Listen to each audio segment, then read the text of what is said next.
الصلاة والسلام على سيد الأنبياء والمرسلين وعلى آله وأصحابه أجمعين. أما بعد، أعوذ بالله من الشيطان الرجيم.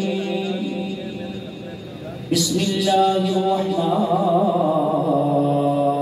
الرحيم.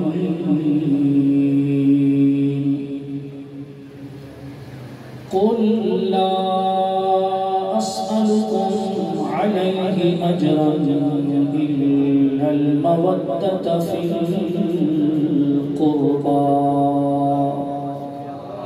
صدق الله مولانا العظيم. إن الله وملائكته يصلون على النبي يا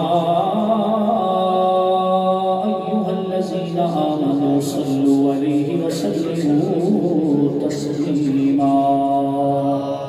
درود پاک پڑھنے کے الصلاة والسلام عليك يا سيدي يا رسول الله وعلى آلك وأصحابك يا سيدي يا حبيب الله.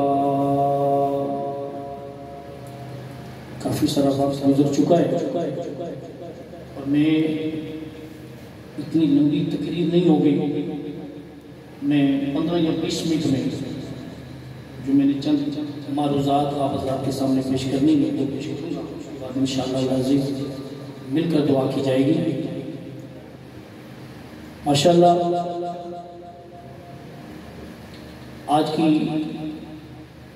خوبصورت پروکار تقریب سعید برائے احصال ثواب محترم المقام جناب سید نزار علی شاہ صاحب مرحوم و مغفور ان کی چیلم شریف کی یہ خوبصورت محفل ہے. کافی دیر سے محفل جاری ہے اور ان کے فرزند ارجمند جناب سید واسف علی شاہ صاحب مدد اللہ العالی، دیگر علماء کرام، حفاظ القرآن حضرات، ثنا خانان مصطفیٰ صلی اللہ علیہ وآلہ وسلم، اور بالخصوص ملک پاکستان کے بلکہ عالم اسلام کے عظیم ثنا خان جو نعت پڑھتے بھی خوبصورت ہیں اور لکھتے بھی بہت خوبصورت ہیں. جناب محترم احمد علی حاکم مدد اللہ العالی بہت خوبصورت انداز میں انہوں نے آپ حضرات کے سامنے پڑھا. اور میرے بھائی سائنس بھائی بھی اپنے انداز میں خوبصورت پڑھا ہے. میں بھی کافی دیر سے بیٹھا ہوا ہوں. شاہ صاحب کا حکم تھا الامر فوق الادب. میری بھی طبیعت اتنی اچھی نہیں کہ میں بھی یہ جو پچھلا جمعہ ہے جمعۃ المبارک کو میں یو کے میں تھا تو میں اسلام آباد میں پہنچا. شاہ صاحب نے ٹیلی فون کیا، آپ حضرات کی خدمت میں حاضر ہوا. چند گزارشات آپ حضرات کے سامنے رکھوں گا اور جو ایک سلسلہ شروع کیا ہے احمد علی حاکم صاحب نے، میں اسے توڑنا نہیں چاہوں گا. اسی سلسلے کو آگے بڑھاتے ہوئے چونکہ یہ سادات کا گھرانہ ہے تو قرآن مجید فرقان حمید کی ایک مشہور و معروف آیت کریمہ میں نے تلاوت کرنے کا شرف حاصل کیا ہے. اللہ تعالیٰ ہم سب کو قرآن مجید فرقان حمید کی تعلیمات پہ عمل کرنے کی توفیق عطا فرمائے اور اللہ تبارک و تعالیٰ سید نزار علی شاہ صاحب کے درجات بلند فرمائے، اونچی امین کہتے ہیں. اللہ تعالیٰ ان کی قبر کو ٹھنڈا فرمائے، ان کی قبر کو بقائے نور بنائے، ان کی قبر پہ اپنی رحمتوں اور برکتوں کا نزول فرمائے اور قبر میں آقا علیہ السلام کی چہرہ انور کی زیارت نصیب فرمائے اور حضور علیہ السلام کی شفاعت کبریٰ سے انہیں بہرہمند فرمائے. معزز سامعین، اللہ تبارک و تعالیٰ قرآن مجید فرقان حمید میں ارشاد فرماتے ہیں قرآن مجید فرقان حمید کا جب ہم مطالعہ کرتے ہیں تو کچھ سورہ پاک اور کچھ آیات بینات آپ کو ایسی ملتی ہیں جن کی ابتدا لفظ کل سے ہوتی ہے. تو مفسرین یہ فرماتے ہیں کہ جب اللہ تبارک و تعالیٰ نے کملی والے سے اعلان کروانا ہو تو پھر رب ذوالجلال کل کہتا ہے. اور کل میں متکلم رب ہوتا ہے اور مخاطب صرف کملی والا ہوتا ہے. اب جو آیہ کریمہ میں نے پڑھی ہے اس کی ابتدا کل سے ہے، یعنی اللہ تبارک و تعالیٰ نے اپنے محبوب سے اعلان کروایا ہے کل میں رب ہے. اور لا اسألکم علیہ اجرا الا المودۃ فی القربى ہے قرآن، ہے قرآن رب کا کلام ہے، حضور کا کلام نہیں، کلام رب کا ہے. لیکن لا سے اب آقا علیہ السلام اپنے غلاموں کو حکم فرما رہے ہیں. سنیے ذرا اللہ کا قرآن سنیں گے نا. پروردگار عالم نے فرمایا قل لا اسألکم علیہ اجرا الا المودۃ فی القربى. پروردگار عالم نے فرمایا کہہ دیجئے اے محبوب صلی اللہ علیہ وآلہ وسلم لا اسألکم علیہ اجرا. اب لا سے تاجدار کائنات فرما رہے ہیں. کنہیں فرما رہے ہیں؟ غلاموں کو فرما رہے ہیں، میرے نبی فرما رہے ہیں لا اسألکم علیہ اجرا. میں اس بات پر تم سے کوئی اجرت نہیں مانگتا. اسألکم علیہ اجرا، میں اس بات پر تم سے کوئی اجرت نہیں مانگتا. مفسرین یہ فرماتے ہیں آقا علیہ السلام یہ فرمانا چاہ رہے ہیں اے میرے غلاموں میں تمہارے لیے غار حرا میں روتا رہا، میں تمہارے لیے غار ثور میں روتا رہا، میں نے تمہارے لیے طائف میں پتھر کھائے، تمہارے لیے مجھے شاعر کہا گیا، تمہاری وجہ سے مجھے دیوانہ کہا گیا، تمہاری وجہ سے میرے راستے میں کانٹے بچھائے گئے، تمہاری وجہ سے مجھے جادوگر کہا گیا، تمہاری وجہ سے میں نے مکہ چھوڑا مدینے میں گیا. ان تمام چیزوں پر میں تم سے کوئی اجرت نہیں مانگتا. اور میرے کملی والے یہ فرما رہے ہیں المودۃ فی القربى. آقا علیہ السلام رب کا قرآن ہے. میرے پیارے نبی نے فرمایا میری قربا سے مودت رکھنا. اب قربا کون ہے؟ تاجدار کائنات احمد مجتبی حضرت محمد مصطفیٰ صلی اللہ علیہ وآلہ وسلم کی ظاہری زندگی کے مفسر قرآن، میرے نبی کی موجودگی میں قرآن کی تفسیر بیان کرنے والا. نام ہے عبداللہ ابن عباس جو مفسر قرآن ہے. عبداللہ ابن عباس سے پوچھا گیا آقا علیہ السلام پہ یہ آیہ کریمہ نازل ہوئی ہے، حضور علیہ السلام نے اعلان فرمایا ہے کہ اِلَّا الْمَوَدَّةَ فِي الْقُرْبَى. حضور نے فرمایا ہے کہ میری قربا سے مودت رکھنا. عبداللہ ابن عباس سے پوچھا گیا آپ مفسر قرآن ہو، آپ فرماؤ یہ قربا کون ہے؟ عبداللہ ابن عباس یہ فرماتے ہیں میں بھی حضور علیہ السلام کی بارگاہ میں حاضر ہوا تھا، میں نے کملی والے کی بارگاہ میں عرض کیا تھا کملی والے یہ قربا کون ہے؟ میرے نبی نے فرمایا تھا قال علی فاطمہ وولدہما. میرے حضور نے فرمایا کہ قربا میری قربا علی ہے، میری قربا فاطمہ ہے، میری قربا حسن ہے، میری قربا حسین ہے. علی، سیدہ فاطمہ الزہرا، امام حسن، امام حسین، میرے پیارے نبی نے فرمایا یہ میری قربا ہے۔ آئیے ذرا پھر میں قرآن آپ حضرات کے سامنے رکھتا ہوں، قربا کا پتہ چل گیا۔ علی میری نبی کی قربا، فاطمہ میرے نبی کی قربا، حسن میرے نبی کی قربا، حسین میرے نبی کی قربا۔ رب الجلال نے قرآن میں اپنے محبوب سے اعلان کروایا، محبوب اعلان کر دے، لا اسألکم علیہ اجرا الا المودۃ فی القربا، میں تم سے کوئی اجرت نہیں مانگتا، اتنا تمہیں کہتا ہوں کہ میری قربا سے مودت رکھنا۔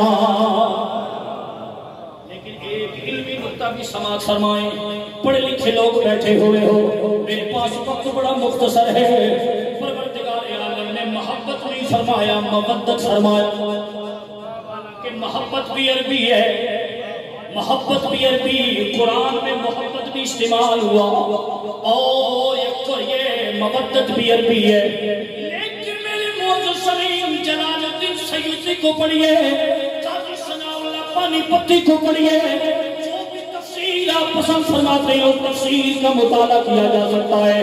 اہل لغت یہ کہتے ہیں محبت میں، مودت میں زمین آسمان کا فرق ہے، اس لیے پروردگار عالم نے مولا علی کے لیے، سیدہ زہرا کے لیے، امام حسن کے لیے، امام حسین کے لیے یہاں محبت کا لفظ استعمال نہیں فرمایا، مودت کا لفظ اس لیے استعمال فرمایا کہ اگر دو اشخاص کے درمیان محبت ہو جائے تو ایک دوسرے کے بغیر زندہ رہا جا سکتا ہے۔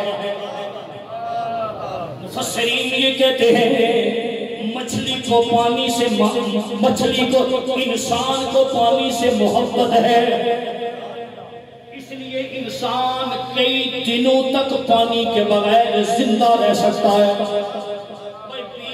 20 گھنٹے کی آپ روزے بھی تو رکھتے ہو نا، 2 دن تک یا 1 دن آپ پانی کے بغیر بھی رہ سکتے ہو۔ مفسرین یہ فرماتے ہیں پر مچھلی کو پانی سے محبت نہیں ہے، محبت ہے، اس لیے مچھلی ایک لمحہ دیر کے بغیر، پانی کے بغیر زندہ نہیں رہ سکتی۔ لہذا پروردگار عالم نے فرمایا میرے نبی کی آل سے محبت والا معاملہ بھی ٹھیک ہے، لیکن مودت والا معاملہ رکھنا۔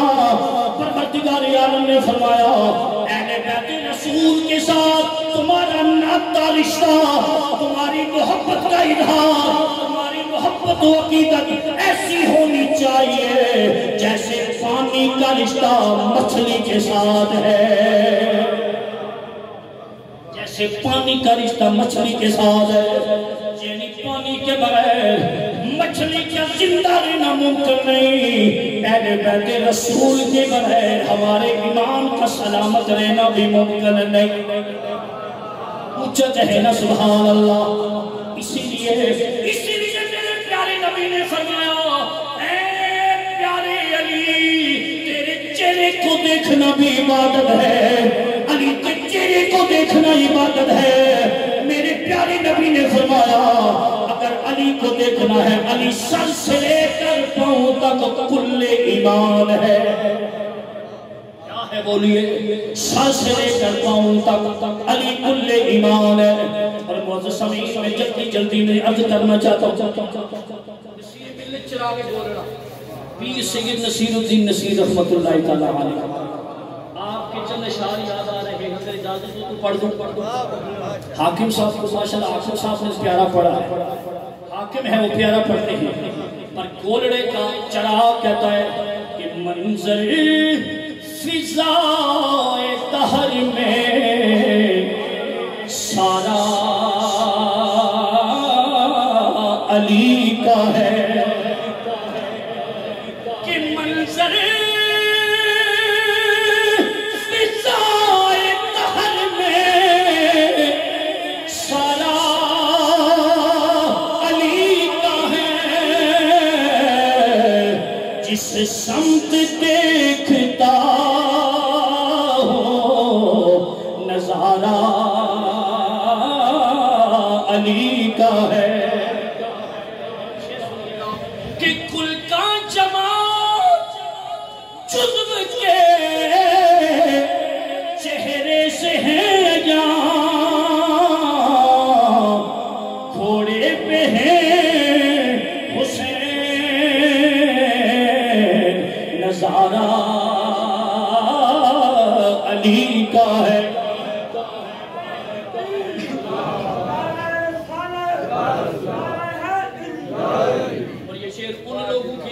سب نے پڑھا ہے کہ علی کا نام لیا جائے تو چہرے مرجھا جاتے ہیں تنگی آ جاتی ہے آگے پیچھے دیکھنے لگتے ہیں کہ پتہ نہیں کیا ہوگا بات چراغے کو لڑا پیر نصیر الدین نصیر نے کیا خوب لکھا ہے کہ تم تخلتے رہے ہو عقیدت کے باب میں دیکھو ہمارا علی کا ہے دیکھو معاملہ یہ ہمارا علی کا ہے اور مرحب تو نیم ہے سرے پر پڑا ہوا اٹھنے کا اب نہیں کہ یہ علی کا ہے اور بھی اشارے کہ تو کیا اور کیا ہے تیرے علم کی بساط تجھ پر کرم نصیر یہ سارا علی کا ہے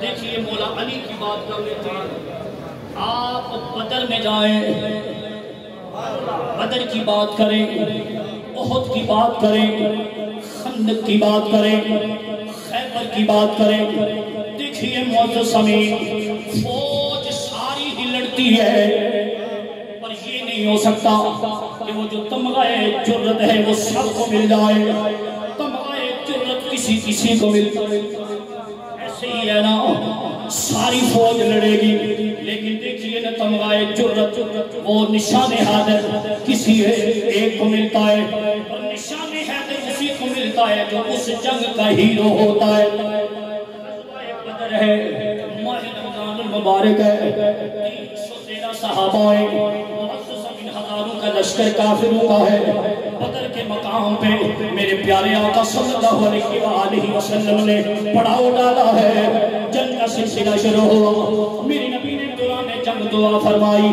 ربی کو جلال کی بارگاہ میں عرض کی اے میرے مالک و مولا یہ جو تھوڑے سے تھے میں انہیں لڑانے کے لیے لے آیا ہوں یہ مرنے کے لیے تیار ہے کٹنے کے لیے تیار ہے قربان ہونے کے لیے تیار ہے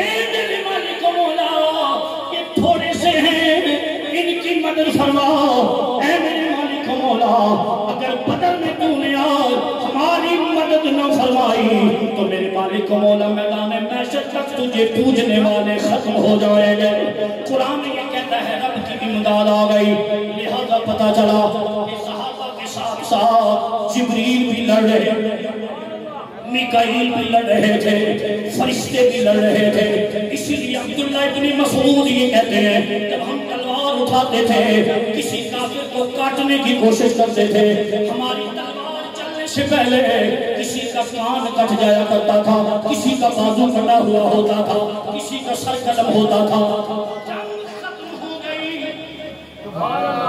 بدر کا مار کر پروردگار عالم نے مسلمانوں کو فتح عطا فرمائی پیارے نبی نے فرمایا ٹوٹل لگاؤ کاؤنٹ کرو کتنے کافر مرے کتنے مسلمان شہید ہوئے عبداللہ ابن مسعود رضی اللہ تعالی عنہ جلیل القدر صحابی ہیں حضور کی بارگاہ میں آئے کملی والے 14 صحابہ نے جام شہادت نوش فرمایا ہے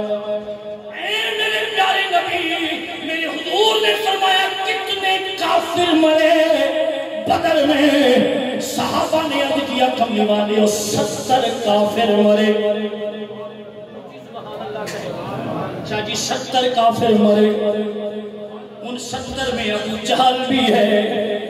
جب میرے حضور کو پتا چلا کہ آج ابو جہل واسر و جہنم ہو گیا ہے، میرے حضور نے فرمایا یہ میری قوم کا فرعون ہے۔ اور جو میں بات کرنا چاہتا ہوں 70 مرے گئے، صحابہ بھی لڑے، فرشتے بھی لڑے، ہر سیرت نگار نے لکھا ہے، سارے سیرت نگاروں کا مطالعہ کیا جا سکتا ہے۔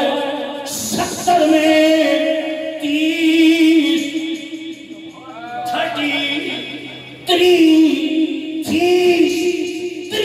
کافر وہ ہے جنہیں کلہ مارنے والا مولا علی ہے۔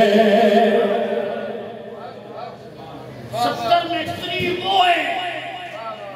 وہ ہے جن کا قلم مولا علی نے سر قلم کیا۔ اس سے پتہ یہ چلا کہ بدر کا لڑے سارے شان والے ہیں، لیکن ہیرو علی ہے۔ احد میں بھی لڑے سارے ہی شان والے ہیں، پر ہیرو علی ہے۔ خیبر میں لڑے سارے شان والے ہیں، خیبر کا ہیرو علی ہے۔ خندق میں سارے ہی لڑے سارے شان والے ہیں، اور مطالعہ کیا جا سکتا ہے کہ خندق کا ہیرو بھی علی ہے۔ یہ خندق وہ ہے، یہ خندق کھودی ہوئی تھی ایسے، یہ آخری بات میں واقعی ختم کر رہا ہوں۔ خندق کھودی تھی، حضور نے کھدوائی تھی، ادھر ایک بندہ کھڑا ہے جس کا نام ہے عمر بن عبد ود، اور ادھر سیدنا فاروق اعظم رضی اللہ تعالیٰ عنہ جناب عمر جیسا بندہ دیکھ کے باقی ساتھیوں کو کہتے ہیں جڑا سامنے گھوڑے پر بیٹھا ہوا کہ اتنا ہے کافر ہے، اتنا دلیر ہے، اتنا بہادر ہے کہ مکہ شریف میں اس کی لڑنا تکیا ایک گلا ہک پاسے تے 100 ہک پاسے۔ جناب عمر کہتے ہیں کہ یہ نہ ہو کہ یہ گھوڑے کو ایڑی مارے خندق پھلام کی ادھر آ جائے۔ جناب عمر کا یہ کہنا تھا کہ اس نے گھوڑے کو ایڑی لگائی نا اور خندق پھلام کے بالکل مسلمانوں کے سامنے کھڑا ہو گیا۔ اور معزز سامعین، شاہ جی آخری بات آپ کی توجہ چاہوں گا اور پوری ذمہ داری کے ساتھ یہ جو میں بیان کر رہا ہوں الحمدللہ میں پوری دنیا میں بیان کرتا ہوں، پورے مطالعے کے ساتھ بیان کرتا ہوں۔ اب یہ نہ کہ جناب ایسے ہی مارا، نہیں، پوری ذمہ داری کے ساتھ، پوری ہر بات کا ذمہ دار ہوں، ہر بات کا جواب دے ہوں میں خود میں ادھر ہی ہوں، مجھ سے رابطہ کیا جا سکتا ہے جناب فلاں بات غلط یا فلاں بات غلط، شاہ صاحب سے نہ پوچھیے گا، مجھ سے پوچھیے گا، میرا علاقہ بھی یہی ہے، بے شک اسلام آباد میں رہتا ہوں۔ اب دیکھیے خندق ہے، ایڑی لگائی، عمر بن عبد ود نے سامنے آ گیا۔ اب میرے پیارے آقا نے ایک نظر سارے صحابہ کو دیکھا ایسے، اور عمر بن عبد ود کیا کہتا ہے، حال من مبارز ہے کوئی میرا مقابلہ کرنے والا، ہے کوئی میرا مقابلہ کرنے والا۔ ایک نظر میرے کملی والے نے ایسے میرے نبی نے نظریں دوڑائی، پر معزز سمیت کوئی آگے جانے والا نہیں۔ اچانک صحابہ کی صفوں کو ایک جلیل القدر صحابی چیرتا ہوا آگے بڑھا، وہ جو آگے بڑھا اور عمر بن عبد ود کے سامنے سینہ کد کے کھڑا ہو گیا، اسے مولا علی کہتے ہیں۔ ایسے مولا علی آئے، یا رسول اللہ صلی اللہ علیہ وآلہ وسلم، جس ظالم للکار رہا ہے جواب نہیں دیا جا رہا، کملی والیا جواب دینا، اجازت دینا تیرا کام ہے، سر کاٹ کے لانا علی کا کام ہے۔ راویوں نے لکھا میرے حضور نے مولا علی کو ایک دفعہ پکڑا نہ پیچھے کر دیا، پھر وہ بولا، پھر مولا علی آگے آئے، پکڑ کے پیچھے گیا، تیسری مرتبہ للکارا، پھر مولا علی بولے، پھر میرے حضور نے کیا کیا؟ اب میرے نبی نے فرمایا علی آؤ اور میرے سینے نہ لگ جاؤ، اے علی جاؤ، میں حوالے کیا اور عمر بن عبد ود کو تیرے حوالے کیا. سمین مولا علی لڑے وہ جو 1000 پہ بھاری تھا, 100 کا لشکر ایک طرف, عمر بن عبد ود اکیلا ایک طرف. عمر بن عبد ود نے بڑا کہا علی تو بچہ ہے, علی تو جوان ہے, تو میرا مقابلہ نہیں کر سکے گا. تو مولا علی نے فرمایا تجھے پتہ نہیں سمتنی امی حیدرہ, تجھے پتہ نہیں میری ماں نے میرا نام حیدر رکھا. حیدر کا معنی یہ ہے, حیدر اس شیر کو کہتے ہیں, اس شیر کو کہتے ہیں جو سیدھا حملہ نہ کرے بلکہ دشمن کو کہے کہ سمجھ جا میں آ رہا ہوں, اسے حیدر کہتے ہیں. مولا علی کو حیدر اس لیے کہتے ہیں, حیدر ہوتا ہی وہ ہے جو دشمن کو پہلے کہتا ہے سمجھ جا, تیاری پکڑ لے, اس لیے کہ علی آ رہا ہے. اس لیے حیدرہ, اور ظالموں تمہیں پتہ نہیں میری ماں نے میرا نام حیدر رکھا ہے. کیا رکھا ہے حیدر؟ میں مختصر کرتا ہوں. تو سمجھ جنگ کا سلسلہ شروع ہوا, علی لڑ رہے ہیں اور میرے نبی دعا فرما رہے ہیں. سبحان اللہ کہے گا, میرے نبی دعا فرما رہے ہیں. آج کل ہمارے علاقے میں سوشل میڈیا پہ دعا کا بڑا رول ہے. کچھ لوگ کہتے ہیں کہ دعا کیوں کرتے ہو, کیوں کرتے ہو, اور یہ بھی کہتے ہیں کہ اجتماعی دعا تو جائز. بھائی دعا ہوتی ہے اجتماعی ہے, دعا ہوتی ہی اجتماعی ہے. آپ اگر فاتحہ خوانی کے لیے بھی جاؤ نا تو وہاں بھی 3-4 بندے آگے بیٹھے ہوتے ہیں. تو الحمدللہ وہ مانے تو ہے نا, اکیلے نہیں مانے پر اجتماعی دعا کا مان لیا ہے. میرے حضور دعا فرما رہے ہیں, دعا فرما رہے ہیں, علی کے لیے دعا فرما رہے ہیں. جلال کی بارگاہ میں عرض کرتے میرے مالک مولا, میں نے علی کو تیرے سپرد کر دیا ہے. میرے حضور کے الفاظ صحابہ نے بیان کیے ہیں. صحابہ یہ کہتے ہیں جب علی لڑ رہے تھے نبی مسکرا رہے تھے, اور میرے حضور علی کو دیکھ دیکھ کر یہ فرما رہے تھے پورا ایمان پورے کفر سے لڑ رہا ہے. ایمان ہم کہتے, لوگ کہتے ہیں یہ پتہ نہیں کون کہتا, کل ایمان میرے نبی نے فرمایا ہے. علی کل ایمان, علی کون ہے بولیے, کل ایمان ہے. وہ سمیر کے اب سامان بھی رکھا جا رہا ہے, اس لیے میں آگے نہیں بڑھوں گا. اللہ تبارک و تعالیٰ کی ذات گرامی نظار